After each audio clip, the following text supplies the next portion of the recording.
یہ جو تکبر ہے یہ خطرناک چیز ہے، مہلک مرض ہے، یہ زہر ہے،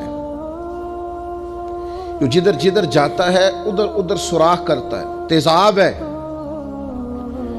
ذرا سا بھی تکبر، ذرا سا بھی، کتنا؟ حضور نے فرمایا جس کے دل میں رائی کے دانے کے برابر بھی تکبر ہوا، اوئے ہوئے، رائی کے دانے کے برابر بھی تکبر، یہ دیکھنا ہے، دل کو ٹٹولنا ہے، باطن پر نظر کرنی ہے، اپنا عنوان زندگی تلاش کرنا ہے۔ کہا رائی کے دانے کے برابر بھی تکبر ہوا۔ حضرت عبداللہ بن عمر بن عاص بیٹھے تھے اور حضرت عبداللہ ابن عمر بیٹھے تھے۔ حضرت عبداللہ ابن عمر بن عاص اٹھ کے چلے گئے تو سیدنا عبداللہ ابن عمر نے رونا شروع کر دیا۔ لوگوں نے کہا آپ دونوں صحابہ بیٹھے تھے، محبت کی باتیں یقیناً ہوئی ہوں گی اور آپ نے یقیناً ایک دوسرے کے ساتھ جو گفتگو کی ہوگی وہ کتاب و سنت کے امور پر مشتمل ہوگی، لیکن وہ اٹھ کے گئے ہیں تو آپ رونے لگے، وجہ کیا ہوئی؟ حضرت عبداللہ ابن عمر پھر ہچکی باندھ کے روئے، فرمانے لگے عبداللہ بن عمر کا یہ خیال ہے، وہ مجھے بتا گئے ہیں کہ نبی کریم صلی اللہ تعالی علیہ وآلہ وسلم نے ارشاد فرمایا جس کے دل میں رائی کے دانے کے برابر تکبر ہوگا اسے چہرے کے بل گھسیٹ کر جہنم میں پھینک دیا جائے گا۔ یہ ان کا خیال ہے، یہ وہ بتا گئے ہیں مجھے۔ تو میں رو رہا ہوں کہ اتنا باریک مسئلہ، رائی کے دانے کے برابر بھی تکبر ہوا تو پیشانی کے بل گھسیٹ کر دوزخ میں پھینک دیا جائے۔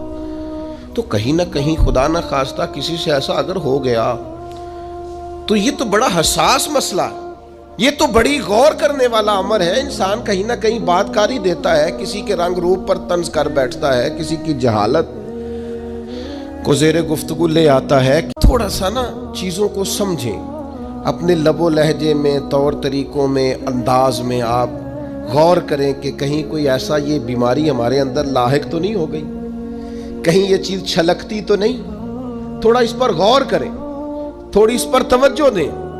کچھ لوگوں کے حالات جب ساتھ نہیں دیتے تو وہ بڑے عاجز انسان بن جاتے ہیں، تنگ دستی غالب آ جاتی ہے۔ جب پریشانیاں پورے زور پر ہوتی ہیں تو پھر ان کے مزاج میں بڑا جھکاؤ ہوتا ہے، لب و لہجے کے اندر بڑی انکساری ہوتی ہے، لیکن جیسے ہی حالات ٹھیک ہوتے ہیں پھر ان سے اچھے مشورے بھی کوئی نہیں دیتا، پھر وہ زبردست انداز تکلم اختیار کرتے ہیں۔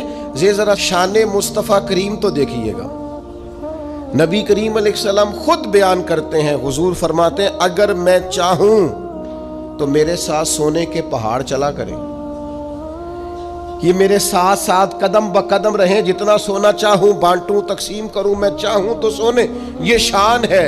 اور پھر میرے محبوب کی شان تو یہ ہے کہ حضور تو اللہ کے محبوب ہیں، لیکن سیدہ عائشہ صدیقہ رضی